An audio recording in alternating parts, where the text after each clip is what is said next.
Ora, a serpente era o mais astuto de todos os animais selvagens que o Senhor Deus tinha feito. Então aqui tinha uma serpente. Aí já acho que começou... Vai, que terminei. Porque eu tenho algumas perguntas sobre essa serpente, mas continua aí. Muito obrigado, viu? Muito obrigado por me permitir continuar. Não, continue. E ela perguntou à mulher, foi isto mesmo que Deus disse? Não comam de nenhum fruto das árvores do jardim? Respondeu a mulher à serpente, podemos comer do fruto das árvores do jardim. Mas Deus disse, não comam do fruto da árvore que está no meio do jardim, nem toquem nele, do contrário vocês morrerão. Disse a serpente à mulher, certamente não morrerão. Deus sabe que no dia em que dele comerem, seus olhos se abrirão e vocês, como Deus, serão conhecedores do bem e do mal. Quando a mulher viu que a árvore parecia agradável ao paladar, era atraente aos olhos e, além disso, desejável para dela se obter discernimento, tomou do seu fruto, comeu e deu a seu marido, que comeu também. Os olhos dos dois se abriram e perceberam que estavam nus. Então juntaram folhas de figueira para cobrir-se. Ouvindo o homem e sua mulher os passos do Senhor, Deus, que andava pelo jardim quando soprava a brisa do dia, esconderam-se da presença do Senhor Deus entre as árvores do jardim. Mas o Senhor Deus chamou o homem perguntando, onde está você? Ele respondeu, ouvi teus passos no jardim e fiquei com medo, porque estava nu, por isso me escondi. E Deus perguntou, quem lhe disse que você estava nu? Você comeu do fruto da árvore da qual lhe proibi comer? E aí disse o homem, foi a mulher que me deste por companheira, que me deu do fruto da árvore e eu comi. O Senhor Deus perguntou então à mulher, que foi que você fez? Respondeu a mulher, a serpente me enganou e eu comi. Então o Senhor Deus declarou à serpente, uma vez que você fez isso, maldita é você entre todos os rebanhos domésticos e entre todos os animais selvagens. Sobre o seu ventre você rastejará, e pó comerá todos os dias da sua vida. Porém, inimizade entre você e a mulher, entre a sua descendência e o descendente dela. Este lhe ferirá a cabeça e você lhe ferirá o calcanhar. À mulher ele declarou, multiplicarei grandemente o seu sofrimento na gravidez. Com sofrimento você dará luz a filhos. Seu desejo será para o seu marido e ele a dominará. E ao homem declarou, visto que você deu ouvidos à sua mulher e comeu do fruto da árvore, da qual eu lhe ordenara que não comesse, maldita é a terra por sua causa. Com sofrimento você se alimentará dela todos os dias da sua vida. Ela lhe dará espinhos e ervas daninhas, e você terá que alimentar-se das plantas do campo. Com o suor do seu rosto você comerá o seu pão, até que volte à terra, visto que dela foi tirado, porque você é pó, e ao pó voltará. E aí, só terminando aqui o capítulo, Adão deu à sua mulher o nome de Eva, ou seja, não tinha dado até então. Adão deu à sua mulher o nome de Eva, pois ela seria a mãe de toda a humanidade. O Senhor Deus fez roupas de pele e com elas vestiu Adão e sua mulher. Então disse o Senhor Deus, agora o homem se tornou como um de nós, conhecendo o bem e o mal. Não se deve, pois, permitir que ele tome também do fruto da árvore da vida e o coma e viva para sempre. Por isso, o Senhor Deus o mandou embora do jardim do Éden, para cultivar o solo do qual fora tirado. Depois de expulsar o homem, colocou a leste do jardim do Éden querubins e uma espada flamejante que se movia, guardando o caminho para a árvore da vida. Ou seja, veio a serpente. A serpente convenceu a mulher a fazer algo que Deus pediu para não fazer, comeu fruto proibido. Aí Deus veio e botou na chincha. Falou, peraí, o que aconteceu? Né? Aí o cara comeu. Adão comeu. Já culpou a mulher. Já. Ainda bem que não foi o Adão que deu a fruta, ele ia estar ouvindo até hoje. Ele ia estar ouvindo até hoje. 6.000 anos depois ele ia estar ouvindo. Tá vendo? Aquela vez que você comeu a fruta, não sei o quê, desgraçou a terra inteira. Deus veio cobrar Adão. Aí Adão, opa, não, foi a mulher que me convenceu. Aí a mulher, não, foi a cobra que me enganou. Ninguém é culpado. Aí veio Deus e falou, a cobra, você vai acontecer isso, a mulher agora vai ter que parir, vai sofrer, vai doer pra caramba e o homem vai te dominar, o homem você vai ter que trabalhar e suar. Aí depois disso, eles tiveram que ir trabalhar. Ele foi até bonzinho, deu roupa ainda, falou assim, tó essa mala de roupa aqui e vai embora da minha casa. Eles eram inocentes, digamos assim, então assim, eles eram nus e não viam maldade. Assim que comeram, meu Deus, eu tô nu, etc e tal. Então assim, muitas coisas mudaram, né? Mas dali eles cometeram esse erro, entre aspas, de ter comido o fruto. O negócio inteiro ruiu por causa de uma companhia ruim. Não, mas inteiro, assim, tava lindo, maravilhoso. Soprou, céu magnífico, então, animais. Aqui, tem vários. Tipo companhia assim, ruim, ruiu tudo daí pra frente. Mas quem acompanhou isso? A cobra? Mas eu vou te perguntar se o Éden era perfeito. Eu ia falar que tava a cobra lá. Isso que eu ia falar. Porque ela falava. Ela tinha outro parceiro? Porque não era parzinho? Cadê o outro? Quem era a cobra? Era o diabo que tava lá? Como assim, entendeu? Então vamos lá. Vamos por partes. A primeira coisa que nós entendemos é que a serpente foi um instrumento usado pelo diabo. Não necessariamente era o diabo. Não era o diabo, um instrumento usado por ele. Você sabe que a Bíblia, às vezes, cria uma identidade literária entre o diabo e aquele que o usa, como também entre Deus e aquele que o usa. Por exemplo, quando Deus falou para Moisés, para mandar uma mensagem para Faraó, Deus falou para Moisés assim: Moisés, você será como Deus para Faraó. Não é que Deus estava divinizando Moisés, não. É porque você vai falar em meu nome. Tanto é que a palavra profeta, em grego profemi, significa aquele que fala no lugar de. É como se você falasse assim: não, fulano, tá aqui ó, um bilhete, pode ir lá em meu nome e fala lá assim: olha, o Tiago tá pedindo isso aqui. Pode vai lá buscar, fala, o Tiago tá pedindo para trazer aquela coisa para cá.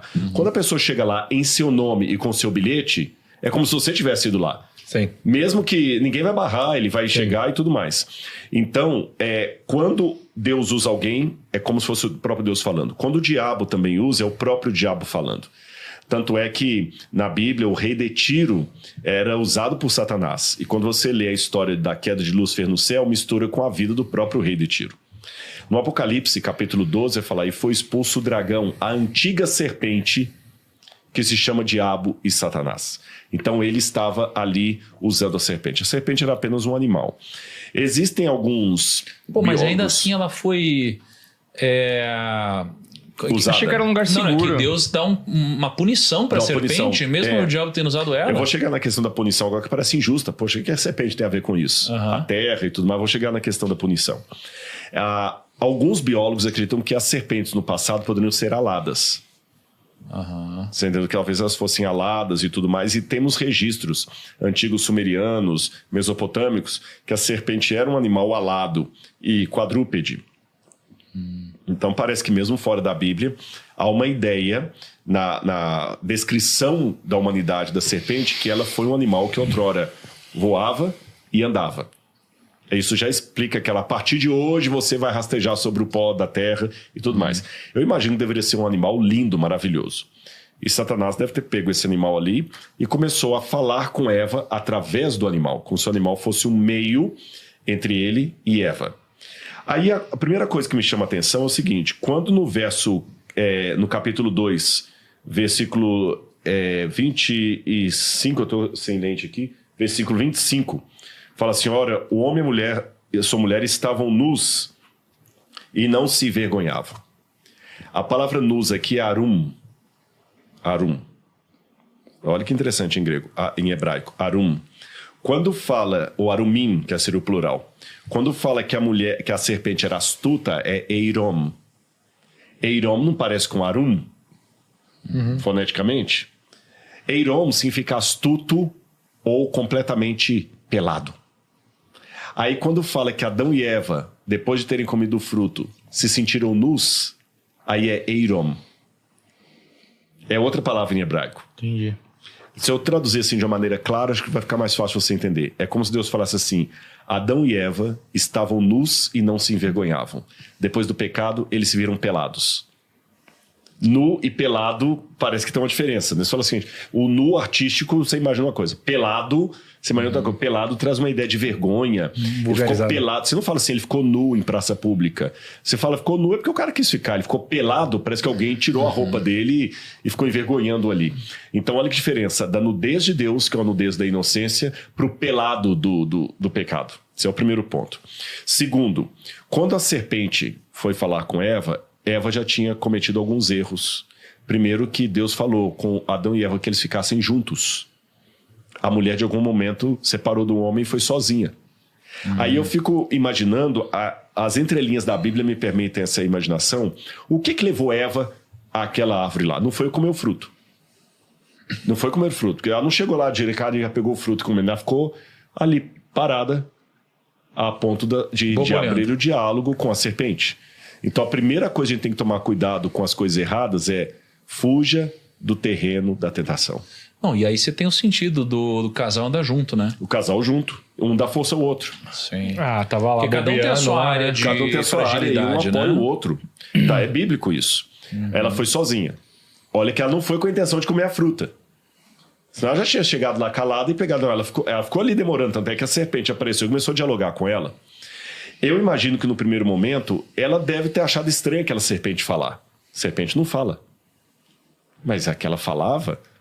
Aí a serpente faz uma pergunta para ela de maneira trocada. Não é assim que disse Deus: de nenhuma árvore do jardim vocês podem comer? Não foi isso que Deus disse.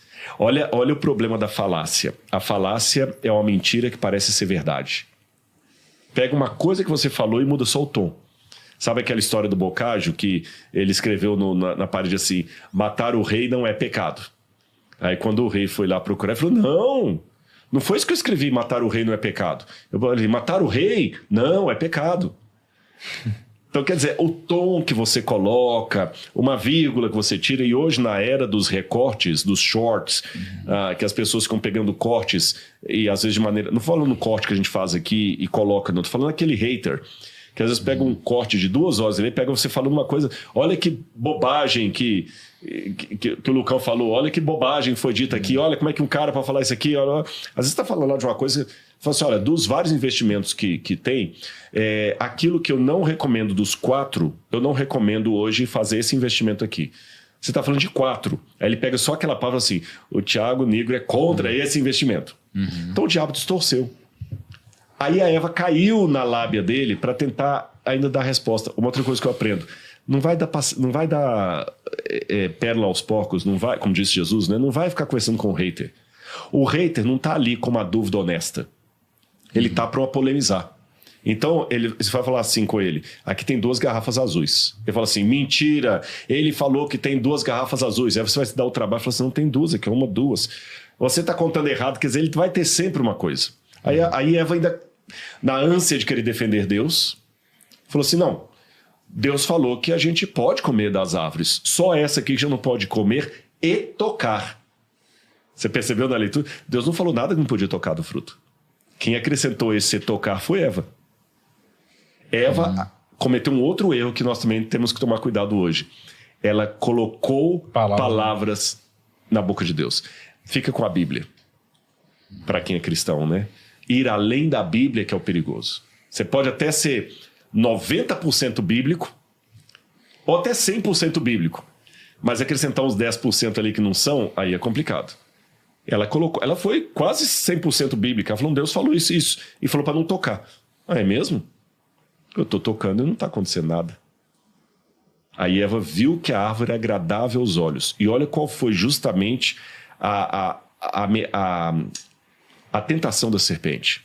Porque Deus sabe que no dia em que dele comerem, vocês serão iguais a Deus.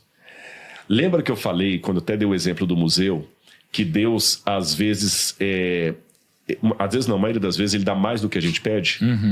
O diabo vai na contramão disso. O diabo oferece para você o que você já tem. Pior, ele não só oferece o que você já tem, mas ele convence você a trocar o que você tem para algo que ele vai lhe dar de categoria inferior. O diabo chega para você e fala o seguinte: eu vou te dar um carro. Só que você já tem um carro. Aí ele tira o carro que você tem e te dá um fusquinha, fundindo o motor. Eva já tinha sido criada à imagem e semelhança de Deus. Ela já tinha a semelhança do Criador nela. Ela e Adão já haviam sido criados para dominar a terra e dominar os animais e serem os representantes de Deus nesse mundo. Quer coisa melhor do que isso?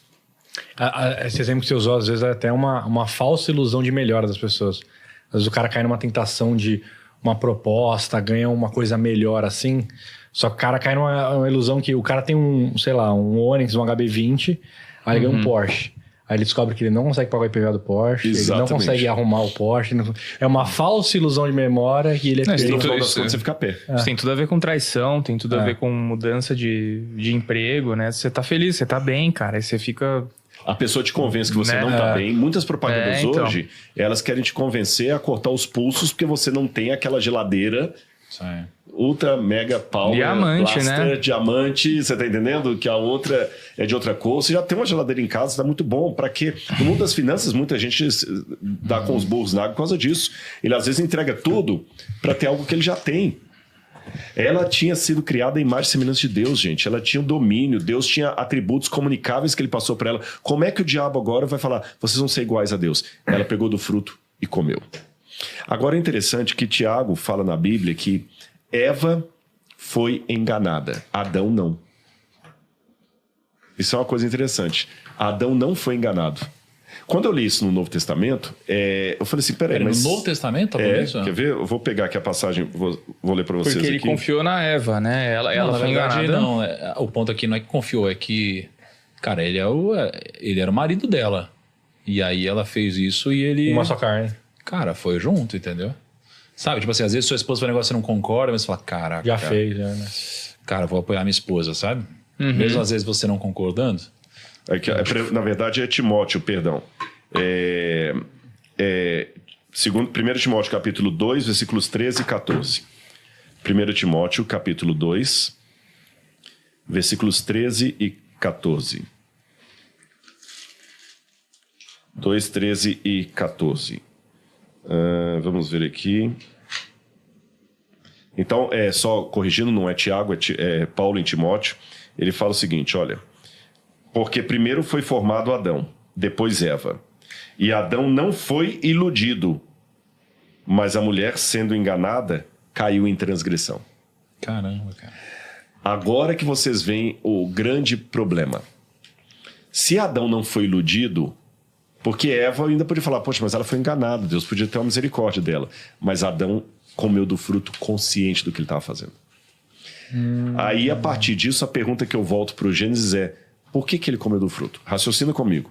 Quando ela comeu do fruto proibido, automaticamente ela deve ter sentido a sensação de nudez, de pelada, que eu falei, de vazio, de ausência de Deus, de angústia, tudo aquilo que ela nunca nem imaginava o que era, ela começou a sentir como fruto da transgressão. E Adão não. Adão percebeu. Será que ele comeu por amor? Bingo. Porque ela ia ser expulsa, ela sofrer e tipo assim, cara...